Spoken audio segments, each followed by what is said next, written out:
According to a recent official congressional statement from Senator Mark Warner, the ranking Democrat on the Senate Select Committee for Intelligence, and the chair, Senator Marco Rubio, the greatest national security threat to the United States, in bipartisan resolve, is the Chinese Communist Party that will stop at nothing to exert its global dominance. While this may be the present determination of Senator Warner, it remains a fact that on March 27, 2020, an intelligence estimate was delivered to him regarding a variant migration pattern of a novel coronavirus from Wuhan that appeared to defy epidemiological projection models that were included as a reference to the WHO novel coronavirus 2019 NCOV Situation Report 3, dated January 23, 2020. Situation Report 3 had included a footnote reference to a standard migration projection that had been prepared by Moslab on January 20th, 2020, that had clearly demonstrated that after successfully escaping the spread of infections that would require a human host transport, had somehow avoided the top 17 domestic and international destinations from Wuhan Airport and had begun to proliferate en masse in the Republic of South Korea, the avowed enemy of the People's Republic of China. A similar pattern was found in Wuhan, the 42nd largest city in the world, where the primary infections appear to have occurred amongst farming families, the political opposition in the city of Wuhan. A similar pattern appears to present aboard the Diamond Princess, a cruise line out of Yokohama, Japan, that found highest incidence of infection in American passengers. For unknown reasons, the World Health Organization refused to respond to inquiries regarding the findings that had been buried not just in a footnote reference, but in the body of the report that it had cited for authority. Similarly, Senator Warner has chosen to refuse to acknowledge publicly to respond to the intelligence estimate that had been submitted to him in March, which would be consistent with many opinions expressed by the Virginia Democrat Party leaders and activists, as demonstrated in an article that had appeared in Blue Virginia in August, comparing Senator Amanda Chase's posture on COVID-19 with that of Governor Ralph Northam, describing the governor's posture as driven by science and data, reality-based, responsible, reasonable, focused on all of us working together, and describing her position, as well as many of her fellow Republicans, as being inclined to buy into conspiracy theories, such as the thought that COVID was created out of China and prone to extreme hyperbole and hyper-individualism. Accordingly, it would be reasonable to conclude that during the time that Senator Warner has refused to respond to the intelligence estimate, he would be inclined to conclude that the evidence presented in that report that supported a conclusion that based primarily upon migration of the pathogen that had begun as a pneumonia of unknown etiology that had emerged in Wuhan was migrating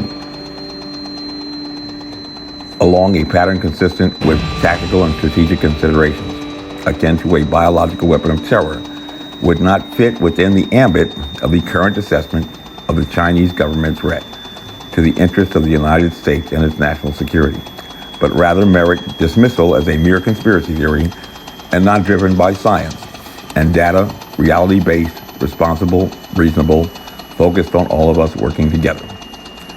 However, beyond the known capabilities of China, acknowledged by both the State Department and the Department of Defense, a consideration of the history of the use of biological weapons would elicit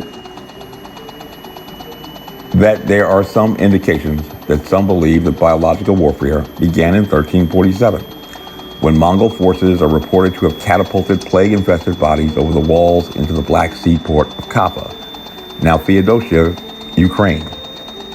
At that time, a Genoese trade center in the Crimean Peninsula, believed by some to have set off the Black Death pandemic that swept through Europe over the next 4 years and killed some 25 million people, about 1/3 of the population, carried aboard ships from the besieged city that returned to Italy with the plague, as recorded in the Encyclopedia Britannica. Still others at the Guinness Book of World Records grant credit for modern warfare to the Assyrians in present-day Iraq for the earliest documented incident of a biological agent being used in warfare in the 6th century BC, using rye ergot to poison enemy wells, poison that causes delusions, paranoia, seizures, twitching, and cardiovascular problems that can lead to death. According to the CDC, anthrax is thought to have originated in Egypt and Mesopotamia. Many scholars think that in Moses' time, during the 10 plagues of Egypt, anthrax may have caused what was known as the 5th plague, described as a sickness affecting horses, cattle, sheep, camels, and oxen. Moreover, they state that ancient Greece and Rome were also well acquainted with anthrax, and this is illustrated in many of the ancient writings of most of the scholars from those times. For example, many scholars think anthrax was depicted by Homer in the Iliad, written around 700 BC, and in poems by Virgil, who lived from 70 to 19 BC, and author of the Aeneid. Some even suggest that anthrax may have contributed to the fall of Rome. In some, biological warfare is not novel at all and enjoys a long history and may well be the world's oldest weapons of mass destruction. According to the CDC, the first clinical descriptions of cutaneous anthrax were given by Murray in 1752 and Fournier in 1769. Before this, anthrax had only been described through historical accounts. Moreover, in 1877, scientist Robert Koch studied Bacillus anthracis, the bacterium that causes anthrax, and it was from his work with this bacillus that he developed Koch's postulates for the use of determining both an infectious dose as well as the causative agents for disease conditions, marking the beginning of modern infectious disease control. To date, however, COVID-19 has yet to be validated for causation under Koch's postulates for unknown reasons. The specific question regarding both infectious dose as well as rationale for failure to validate causation of COVID-19 under Koch's postulates was recently directed to Dr. Fauci during a live stream Zoom sponsored by the Virginia Department of Health, but he, at that time and since, declined to answer. On November 15, 1984, after the decision of the United States to switch their recognition of the sole legitimate government of China from the Republic of China, or Taiwan, to the People's Republic of China, the Chinese Communist Party deposited its documents of accession with the Biological and Toxin Weapons Convention in Washington, which included a statement that the Chinese government considers that the convention has its defects. For instance, it fails to provide in explicit terms for the prohibition of the use of biological weapons and the concrete and effective measures for supervision and verification. And it lacks forceful measures of sanctions in the procedure of complaint against instances of violation of the convention. It is the hope of the Chinese government that these defects may be made up or corrected at an appropriate time. To date, there have been no formal complaints nor revisions to the treaty regarding violations of the treaty.